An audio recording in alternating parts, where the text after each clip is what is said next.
c'est finalement d'expliciter ce qu'est la mise en récit des transitions et d'inciter l'ensemble des acteurs qui travaillent sur les transitions de s'atteler à ce sujet de la mise en récit. Et le point de départ de ça a été de dire finalement les chiffres du GIEC ne nous mettent pas tant que cela en mouvement, même une crise puissante comme le Covid non plus. Et peut-être qu'il faut tirer le fil des récits, de l'émotion.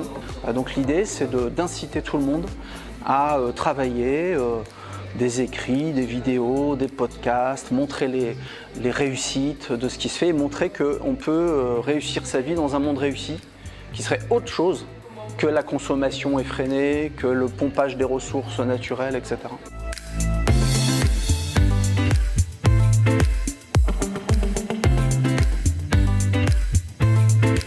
Moi, c'est vrai que la question de la mise en récit, c'est quelque chose dont j'avais entendu parler, mais que je n'arrivais pas bien à cerner. Donc, c'était vraiment dans une optique de découverte. En fait, moi, ce qui m'intéressait, c'est vraiment changer le récit pour transformer sa capacité d'agir. Ça, c'est quelque chose qui me parle beaucoup, parce qu'on travaille dans un quartier prioritaire. Et donc, l'enjeu de la capacitation, donner les outils pour retrouver du pouvoir d'agir, c'est vraiment le fil rouge de notre action. Je vous invite à une courte plongée dans un extraordinaire voyage récit. Et je trouve que ça illustre assez bien le fait qu'il n'y a pas un récit, il y a des récits. Et peut-être qu'on a accès à des ressources qui nous permettent de donner beaucoup plus de crédibilité à une histoire alternative plutôt qu'à celle qu'on nous impose.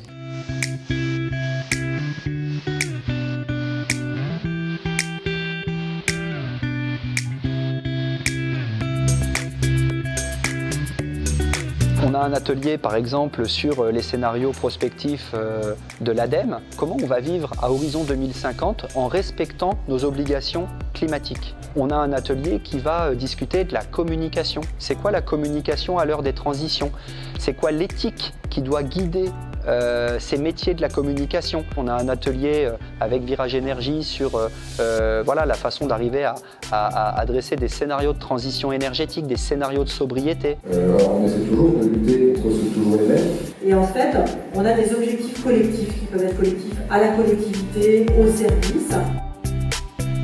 Le récit est une force. C'est une possibilité, un outil qui est donné dans une société complexe où on doit trouver du sens et on cherche du sens ensemble pour pouvoir améliorer ce que l'on fait au quotidien pour le pouvoir de tous. Ce que je souhaiterais voir, c'est de manière pragmatique, partager avec ceux qui l'ont mis en œuvre réellement pour comprendre les différentes étapes et vraiment pour pouvoir me l'approprier et essayer de le mettre en expérimentation encore un peu plus dans ce que je fais au quotidien.